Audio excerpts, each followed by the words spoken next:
best podcast, the Paedocast. By the way, we need to pay attention to the way that the theonomists and the federal visionists have co-opted language. So the theonomists have co-opted the term general equity. So you have people who describe themselves as general equity theonomists, which is an oxymoron. It's a contradiction in terms. And you see the same thing here with Paedocommunion, when the advocates, as I say, mostly federal visionists, talk about covenant communion. Well, again, they're co-opting a term. When Reformed churches practice Holy Communion, that's covenant communion. They don't get to own that term and say that only those who actually contradict the Reformed confession get to call what they do covenant communion. That's absurd. I don't concede that at all. That's just silly. The opinions expressed in this program are those of the host and do not necessarily reflect the views of this station, its management, or its advertisers. Listener discretion is advised. Ladies and gentlemen, the story you are about to hear is true. The names have been changed to protect the innocent. And now, Scott Clark. You gotta be my podcast. Sure, what's it called? Mystical Tales of the Unknown Universe. MTW, that's you? Wait, you're my subscriber?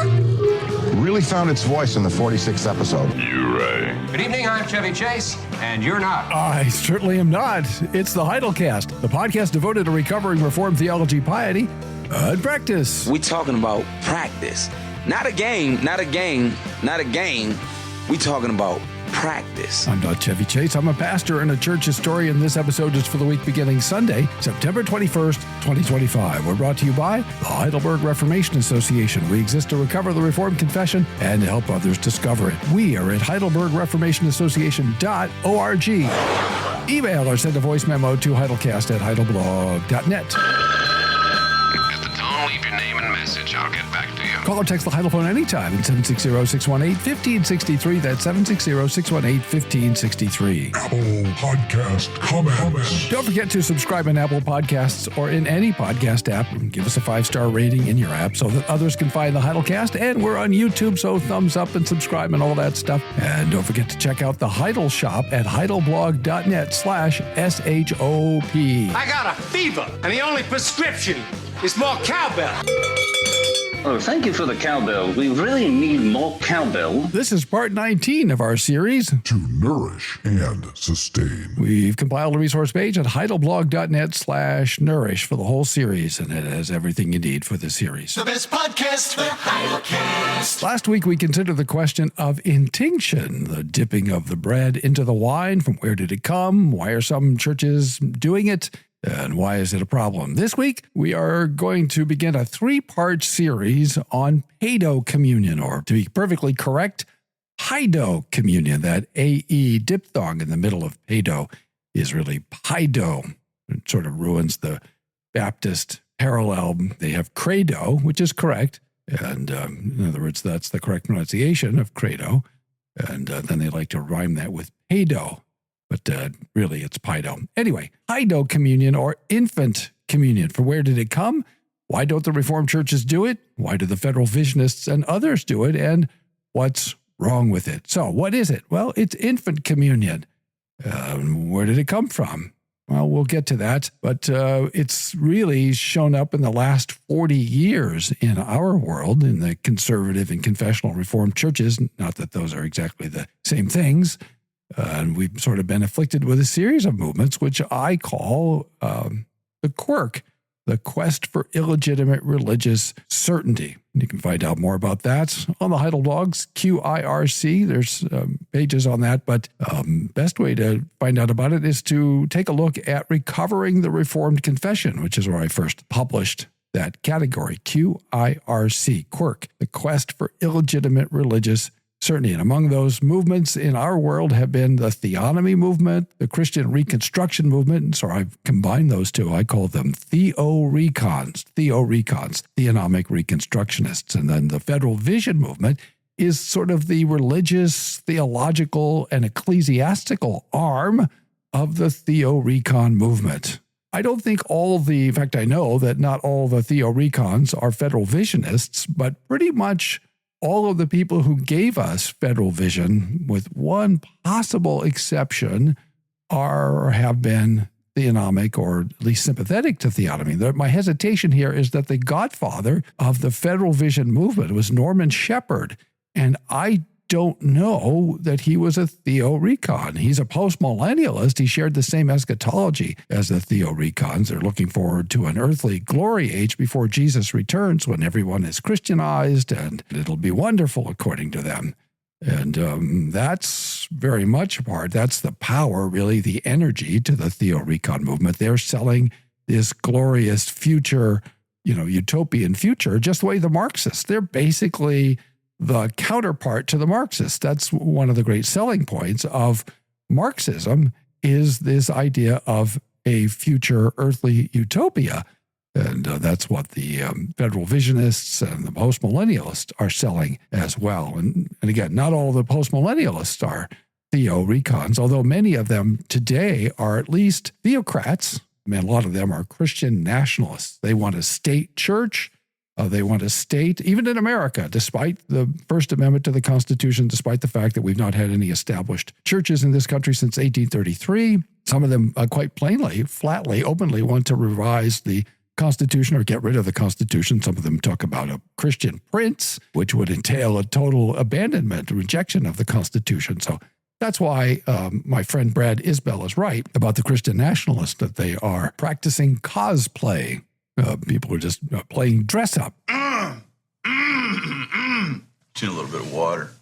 You think that I just am behind this mic for an hour straight without breathing or taking a drink of water or anything. No, I have to pause this thing sometimes because it's dry here right now. It's hot and dry anyway. And actually go get some water. So each of these three movements has attracted followers from evangelical fundamentalism in the Reformed sphere and in the North American Presbyterian and Reformed Council world, so the sort of conservative confessional P&R world. And they've also stimulated ecclesiastical committees and reports and controversies. So over the years, the NAPARC world, the P&R world has addressed theonomy, which is the claim of the abiding validity of the judicial laws, the Mosaic judicial laws, which is flatly contrary to the Westminster Confession, which says they were expired, or they did expire with the death of Christ, but the theonomists just ignore that. And they also redefine general equity, by the way, so don't listen to them about that.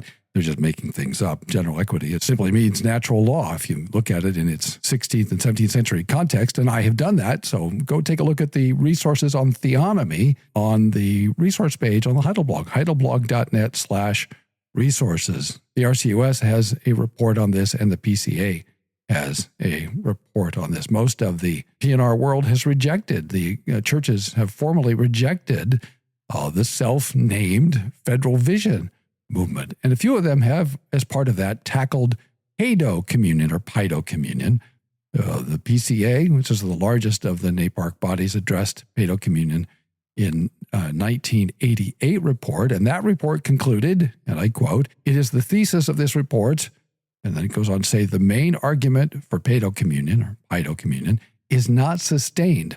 The PCA is well advised to continue the classical Reformed practice of delaying the admission of children to the Lord's table until they reach a level of maturity at which they can profess their faith and partake of the elements with discernment." So we should be grateful that the PCAGA adopted the majority report and their recommendation, quoting again, that the PCA continue the practice defined in our standards and administer the Lord's Supper only to such as are of age and ability to examine themselves. About the same time the PCA was addressing this problem, the Orthodox Presbyterian Church, the OPC, received a report containing a majority report which rejected Paedocommunion and two minority reports advocating it.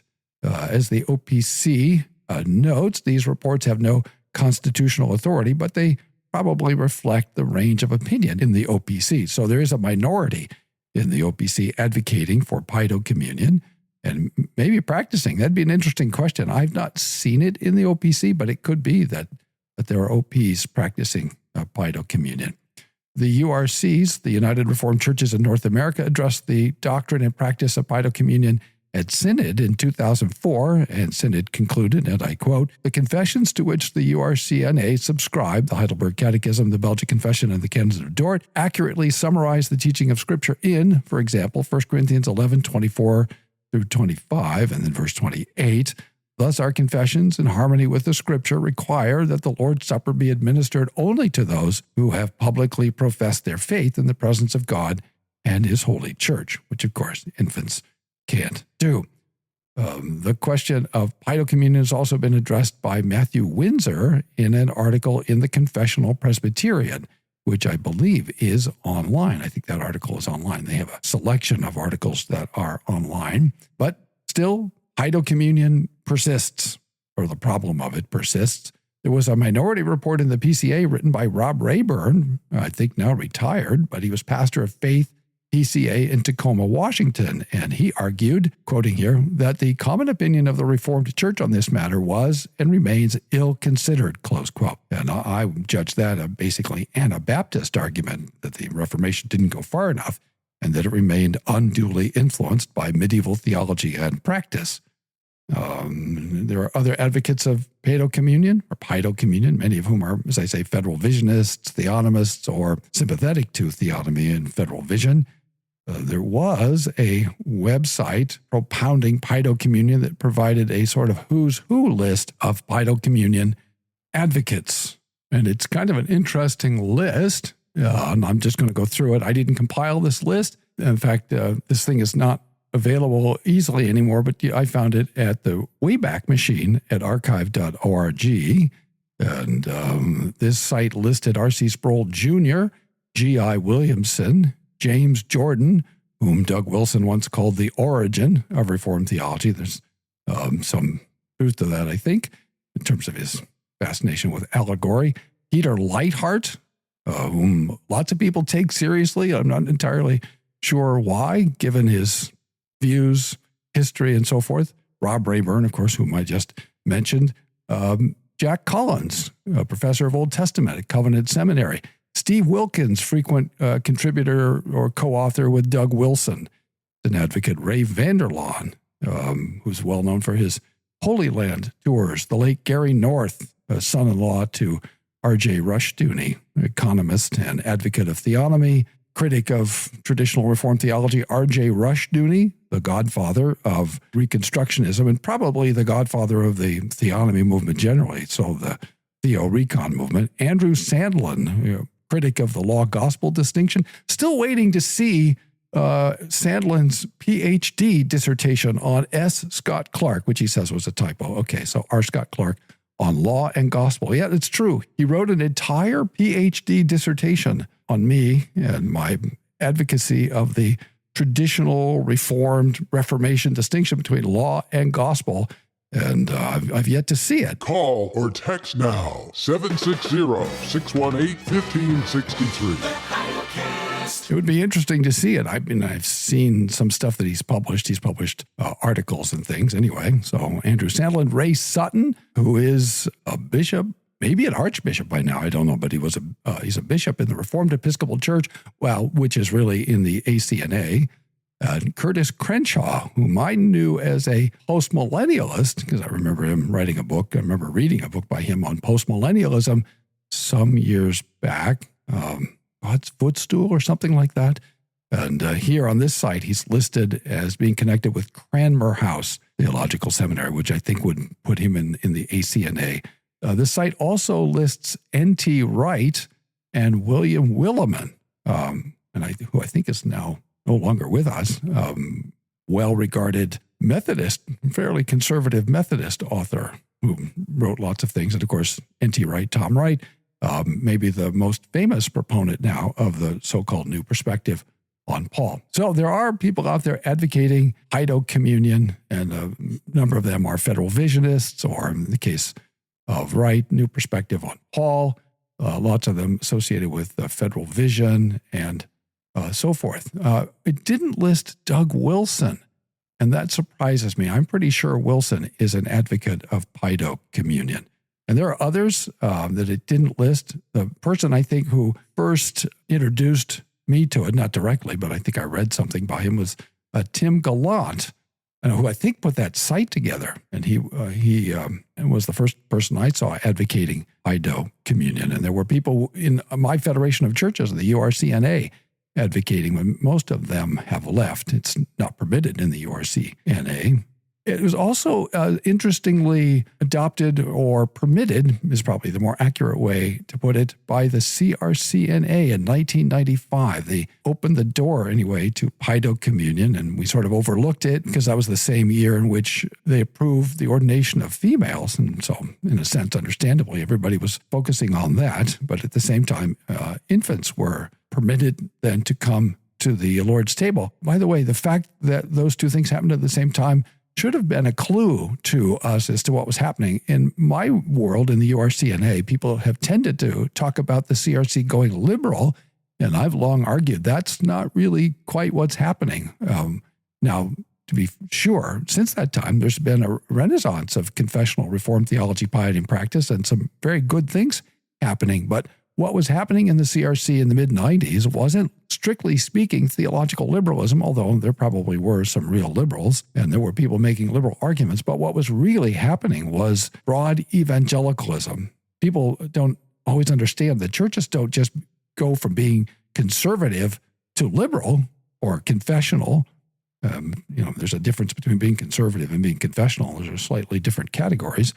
There's some overlap. Typically, confessionalists are conservative, but all conservatives are not confessional. So there's a sort of a Venn diagram there. But at any rate, what was really happening in the CRC in the mid-90s and before that was that it was becoming more broadly evangelical. And one indication of that was people were thinking like Baptists and wanting to commune their children because they were failing to distinguish between the sign of admission and the sign of renewal. And that's a classic Baptist mistake about the supper.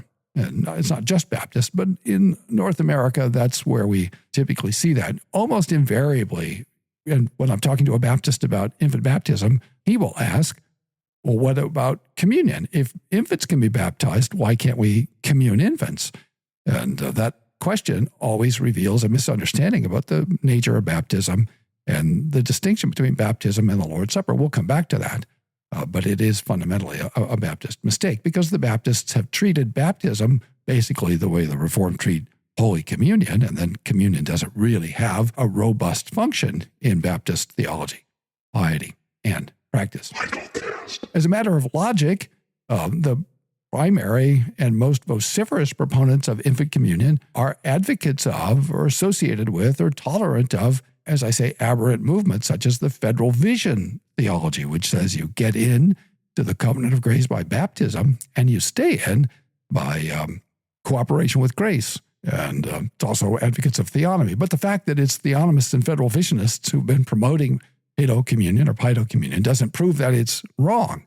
The provenance of the doctrine is relevant for understanding what's happening and the impetus for its adoption in the last 40 years. But still, it could potentially be correct. It's also worth noting that it's beyond doubt and admitted by all intelligent proponents of Paedocommunion that the Reformed churches don't practice it and have never confessed it.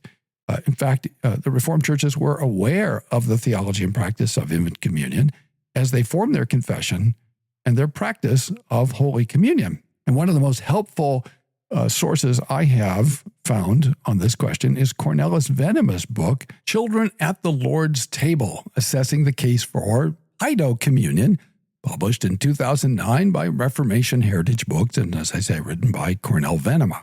There's another thing you might take a look at. It might not be easy to find, but years ago, I read a book by Leonard J. Koppas. I actually forgot about that until I was doing a little research. It was self-published, and so I don't know if you could find it, but the title of which is Daddy, May I Take Communion? And then the rest of it is versus the Bible. Tells you where he comes out on the question. He's an opponent, or was, of infant communion. And then there was a volume that came out in 2011 and edited by Guy Waters and Lig Duncan. So maybe more from the Southern Presbyterian world. The title of which is Children and the Lord's Supper, Let a Man Examine Himself. It's a collection of essays, including essays by George W. Knight, Derek Thomas, Cornel Venema, Nick Needham, Joel Beakey, And this was published by Mentor in the UK in 2011. So the question is, as we begin working through these questions, have the Reformed churches been fundamentally wrong, as Rob Rayburn asserts, or at least implies, about the nature of Holy Communion and the relations between the sacraments of baptism and the Lord's Supper since the early 16th century? This is not a matter indifferent. This is a matter that touches the safety and the well-being of the churches. And I think if you're going to suggest that the confessions are fundamentally flawed on such a basic notion, then you have to make a very strong case. And the Reformed churches have looked at the case for Paedocommunion and have considered it and have rejected it. So what do we confess? We touched on this, but I haven't done much with it in detail. Heidelberg 81 asks, who are to come to the Lord's table? The answer is those who are displeased with themselves for their sins, yet trust that these are forgiven them, and that their remaining infirmity is covered by the suffering and death of Christ, who also desire more and more to strengthen their faith and to amend their life. But the impenitent and hypocrites eat and drink judgment to themselves. Well, obviously, children can't meet that test, and we didn't make up that test. This is a test that comes right out of Holy Scripture from 1 Corinthians chapter 11. In his book, Children at the Lord's Table, Cornel Venema makes the point that how we frame the question makes a good deal of difference. For example, if you frame it the way the Federal Visionists and the Paedocommunionists do, for example, Daddy, why was I excommunicated is how one person framed it, then that's begging the question. That is, it's assuming the conclusion in the premise. Children are not excommunicated because they were never communicated. So it's a trick, right? And you just have to pay attention to what kinds of rhetorical tricks are going on here. I think that's kind of important. Venema says here, I'm quoting him, the historic view does not deny that children of the covenant are invited to the Lord's table. As a matter of fact, if their baptism means anything, it means that they are invited to respond in faith to the Lord's gracious promise, which would qualify them to receive the sacrament that nourishes faith. Therefore, the only thing preventing such children, or any others, from coming to the table is the absence of an appropriate response to the invitation. And of course, we have to define what we mean by covenant children. Venema distinguishes between the soft version of Paedocommunion, which advocates sort of early communion, earlier to him anyway, than middle to late adolescence. So, say, ages 14 to 18. And in that view, it admits people who've made a simple but credible profession of faith. There is a second class of Paedocommunionists. He calls those strict Paedocommunionists, and they are those, again quoting, who favor the admission of any baptized child of believing parents who is physically able to receive the communion elements, close quote. And this gets us back to intinction, right? You have people dipping the bread into the wine so that their infants can participate in communion. Venema says these two views are quite distinct, and I think that's just right. I, in fact, was not aware that arguing for communion prior to middle or late adolescence made one a Paedocommunionist of any kind. I wouldn't think that it is. I don't think that's accurate. I'll come back to that. Some advocates of the strict view, which is really what we're talking about here. So communing someone at 10 years old isn't Paedocommunion, but we're talking about communing infants. They like to call their view covenant communion. And by the way, this is kind of important. We need to pay attention to the way that the theonomists and the Federal Visionists have co-opted language. So the theonomists have co-opted the term general equity. And so you have people, and I think Doug Wilson is one of them, who describe themselves as general equity theonomists, which is an oxymoron. It's a contradiction in terms. It's like saying, I'm driving a large Volkswagen Beetle. I mean, it's a contradiction in terms. Or it'd be like talking about a large Fiat 500 or something. I was trying to think of a tiny little car, right? That's just a contradiction in terms. And you see the same thing here with Paedocommunion, when the advocates, as I say, mostly Federal Visionists, talk about covenant communion. Well, again, they're co-opting a term. When Reformed churches practice Holy Communion, that's covenant communion. They don't get to own that term and say that only those who actually contradict the Reformed confession get to call what they do covenant communion. That's absurd. I don't concede that at all. That's just silly. Sabatucci's, Common Fives, Spies! That's about right. That's very good. Never has Curly been more appropriate than just now. So Venema quite rightly refuses to concede the term covenant communion. I'm with him, to the so-called strict Paedocommunionists, and I think, frankly, those are the only real Paedocommunionists. The Reformed churches have reckoned their practice of communion as I say, covenantal since the 16th century. So, we're not going to let them hijack that term. Now, Venema acknowledges that the appropriate age for communion is not easily determined. So let's talk about that a little bit now. So I am sympathetic to the notion that communion might occur before middle to late adolescence. Now, many times that might be the right time for people to make profession of faith. That's to be determined between parents and elders, I would say consistory or session. That may well be that's the time when people are most mature. Most children are, mature enough to be able to take on the responsibilities attached to Holy Communion. After all, you're eating, as we've been saying in this series, the proper and natural body and blood of the Lord, and there is some jeopardy attached to it. That's not principally what we think of when we think about Holy Communion, but that's part of the administration of Holy Communion. There is some potential risk, and we've talked about that in this series. If you're just joining the series and this is new to you, go back and start at the beginning. You can find it all at heidelblog.net/Heidelcast or heidelcast.org, and you can see all the episodes for the series, or heidelblog.net/Nourish, heidelblog.net/Nourish. But this claim that middle to late adolescence is the historic position, I think is, I don't know, I'm not sure that's the case. It might have been the practice, maybe it was, the practice of some of the Dutch Reformed churches in the modern period, let's say since the 18th century. But my understanding, and maybe it was the practice of the Dutch churches in the 17th century, that could be, that I don't know. But my understanding is that Calvin expected children to learn a catechism, which was rather larger than the Heidelberg Catechism. You look at Calvin's two catechisms, first and second, his earlier and later catechisms, I think 37 and 45 maybe. And these are long catechisms that had to be memorized, and he expected them to come to the table by age 10. So I don't think we could fairly call Calvin a soft Paedocommunionist. I don't think that's right. This is what Calvin says.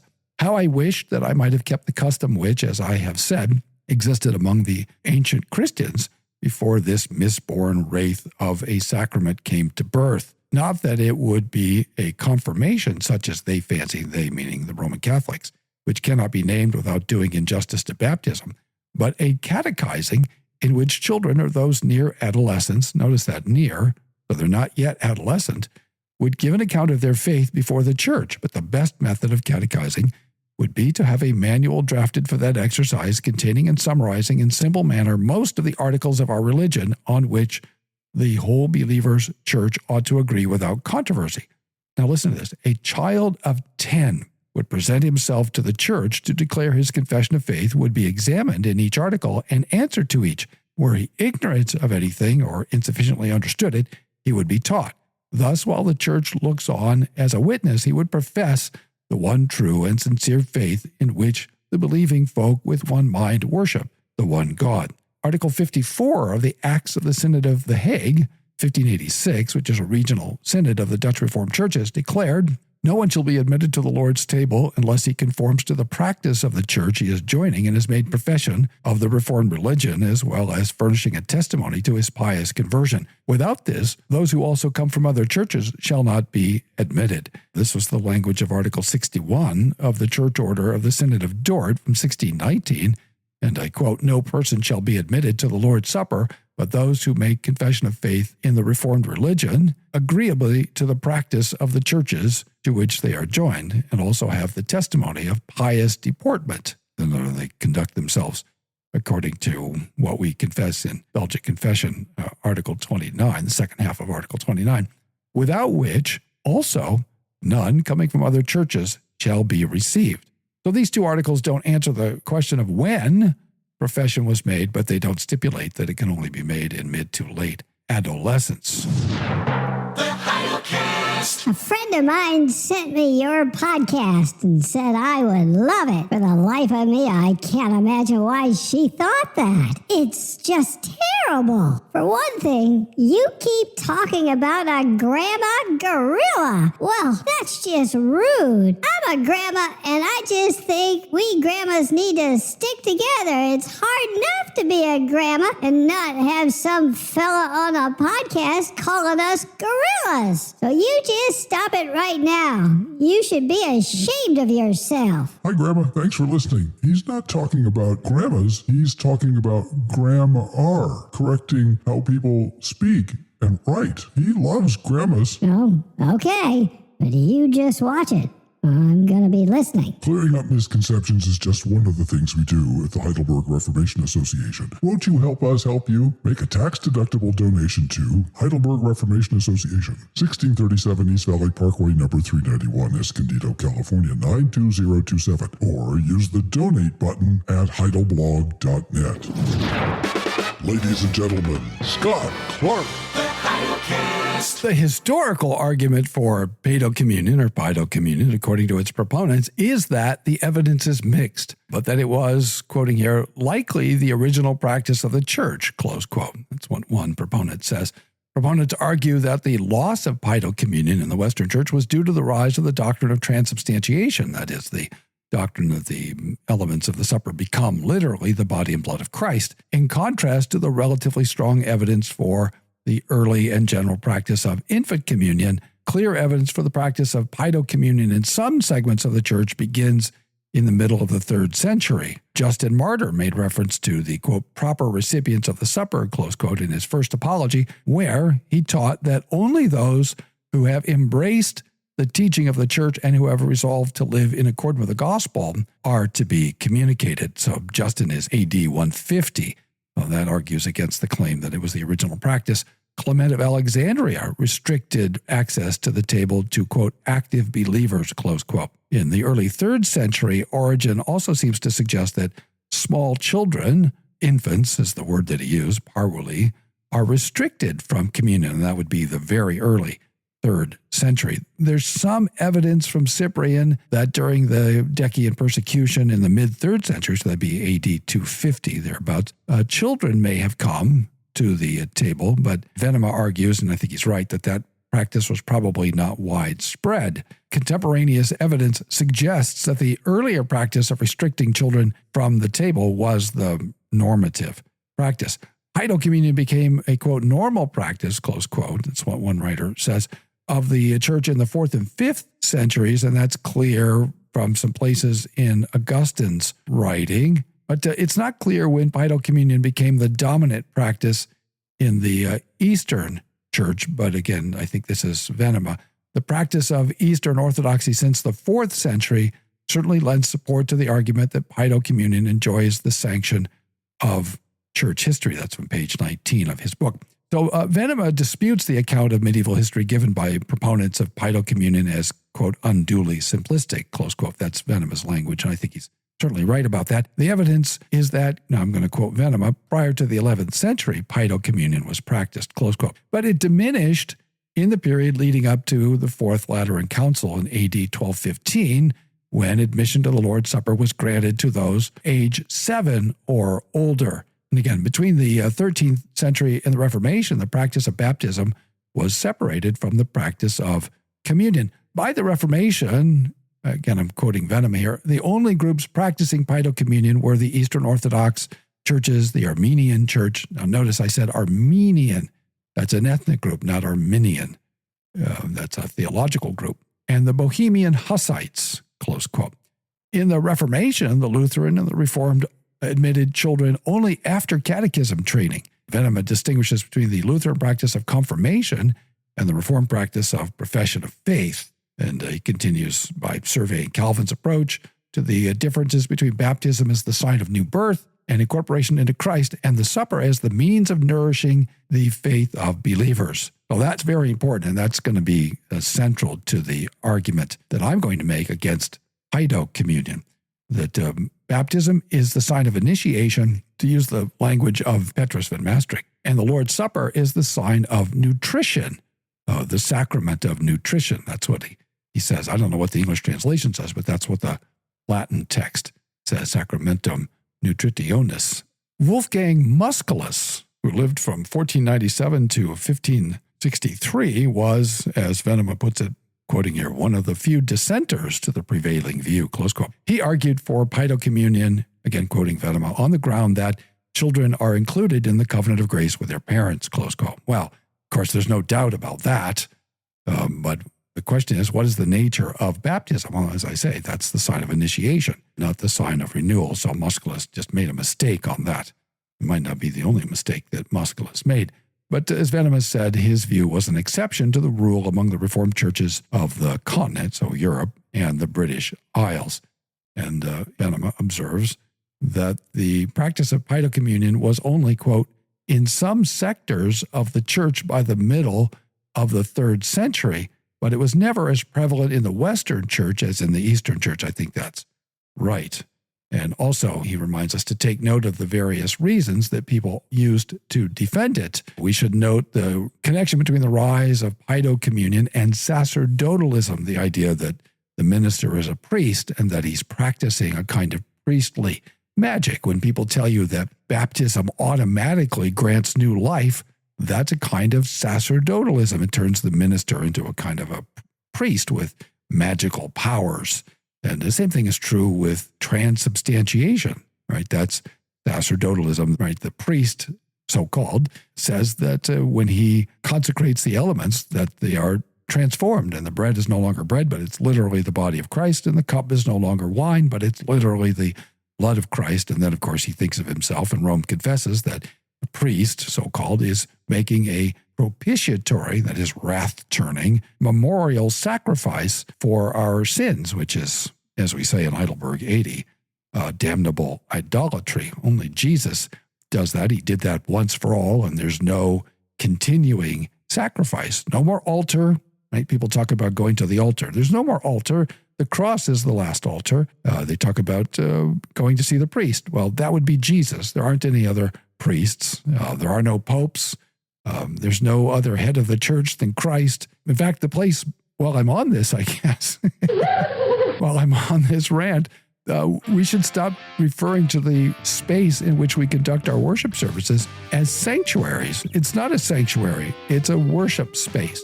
The sanctuary is in heaven. Jesus is in the sanctuary. He's in the Holy of Holies. You know, the Lord's table is not an altar. It's a table. There's no sacrificing going on there. I mean, we could speak figuratively of, giving a sacrifice of praise, but as I say, there's no altar and no priest conducting a ritual sacrifice. We have to be careful how all that language sort of sneaks in. We're not even aware of what we're saying. We're just so used to talking that way. And Venema reminds us, though, that transubstantiation may have had a role in the decline of Paedocommunion. There were other reasons for challenging it, even in the medieval period, including the long-standing view in favor of an informed reception of the Lord's Supper. And then he notes that the Reformed churches stressed the unique function of the supper as distinct from baptism. The argument from history for Paedocommunion is, Venema says, inconclusive. Stay tuned. Next time, we'll do part 2 of our 3-part case against Paedocommunion. The story you have just heard was true. Only the names were changed to protect the innocent. That's it for this episode of the Heidelcast. Join us next time as we continue our series to nourish and sustain. Don't miss an episode. Subscribe on Apple Podcasts or in any podcast app, or find us on YouTube at Heidelcast. Give us thumbs up and subscribe and all that. Don't forget to check out the Heidel Shop at heidelblog.net/SHOP. Email heidelcast@heidelblog.net. Call or text the Heidel phone anytime at 760-618-1563. That's 760-618-1563. Or send a voice memo to heidelcast@heidelblog.net. Remember, the Heidelcast may be cheap, but it isn't free. When the coin in the coffer clinks, the cost of bandwidth shrinks. Copyright 2025. All rights reserved. This is a Heidel Media production. This is the way. All right, that's it. Let's roll. Hey. Let's be careful out there. Good night, Chet. Nothing is over until we decide it is. Silence! you. I'm out of here. We're a little late. Good night, folks. Well, Gracie, say good night. Good night. Good night, Mrs. Calabash. Well, Ebby. Ladies and gentlemen, Elvis has left the building. It's the end of the program. Roy Knapp is at the chimes. Good night, all. We'll be with you tomorrow. Tune in tomorrow. Same bat time, same bat channel. Adjusting the Wayback Machine, Sherman and I were quickly on our way. Tonight, part 4 of KB Radio's Great American Talent Hunt. From WLEE, Richmond, Virginia, Shane. Want to play this record now? Huh? I just got started here. Where's my record? There it is. I got to turn to the right there. I'll find my way. Don't worry about a thing here. Now, you better listen carefully because this may be the first time tonight. This may be the only time tonight. This may be the last time tonight you hear my real voice. Ladies and gentlemen, 6:05 from the Big KB. This is Thursday Night Music with Shane, Brother Shane. And if you have any doubts, baby, you just check it in with my spirit because Jesus is just all right. Jesus is just all right with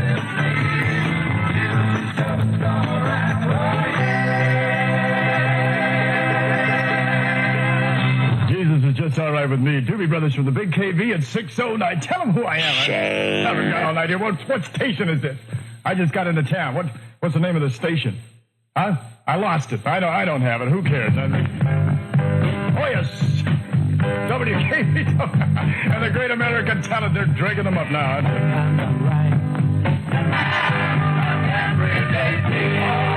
Every tripping with Sly and the Family Stone at 6:11 on the Big KB. Nothing but the music, Mama. Nothing but the music. I got it. A little country western here. We're going to do 3 in a row. I'll be back with commercials. I know you're waiting for it. And then after that, I'll introduce you to the crew because we've only got 4 hours to spend together tonight. And I come to you with love and peace. Crossing the highway late last night. Go on, stink, skunk. Go on, stink. That's an ecology song. Not too many people know about it, but you got to dig the lyrics out of it. Loudon Wainwright singing it. You don't have to smell it in your car. You got to look at the factories. And if you doubt that, man, I was flying over New York City today, right? And I had my camera with me because I never saw New York City my whole life. I'm from the mountains of Montana, which is really true. And so we get in. I was talking to the crew and the pilot, and I said, "Wow, I got to get a picture of the Empire State Building." They said, "We won't be able to show you too much of it, but I got a picture of it." And the top spire was sticking out of the smog, which wasn't really too bad. So go Loudon Wainwright 3, 6:15 from the Big KB. Extra savings are yours, right? Power as a 1968 Ford Country Squire station wagon that would make a great car for the family man. V8 engine, automatic transmission, air conditioning. It's a 10-passenger wagon with full power in mint condition. The price? Dig this. You got to see it to believe it. You'll find the wagon at Kenmore Ford, Delaware Avenue, just south of Sheridan. C. Schmidt and Sons of Philadelphia. 6:17 on the Big KB. Listen, all the phone lines are ringing, and I can't... tonight, I'm going to have to just do a lot more talking than I normally do because I have 4 hours. And in that 4 hours, I got to try to make friends with you, which is the only business I really have in this world. So we'll be doing a lot of it tonight, and later on when I can... this is all strange to me here, so as soon as we learn how to work the machinery and I can get it going here, maybe we can do some fun things on the phone. But I would like to at least wrap you into this record here. A guy by the name of Kenny Loggins happens to be a very good friend of mine. I understand that Loggins is coming in with Jimmy Messina, who's also a good friend from out of North Hollywood, California. And Kenny Loggins wasn't always the superstar that he is today. As a matter of fact, about 3 years ago when he was dirt bored trying to write records for people, his brother and his sister-in-law were going to have a baby. And so Kenny went to Don. He said, "I don't have any money with which to buy a gift for the child." He says, "So I'm going to make you a present of this for my nephew." And the kid's name was to be Danny. So Kenny wrote this record. And that's a little information perhaps Sandy Beach already told you. I can't imagine Sandy Beach not telling you anything. He tells you everything. People smile and tell me I'm the lucky one. Told me everything, and I didn't even like it. Wow. You've just begun. I'm stopping now. The best podcast, the Paedocast.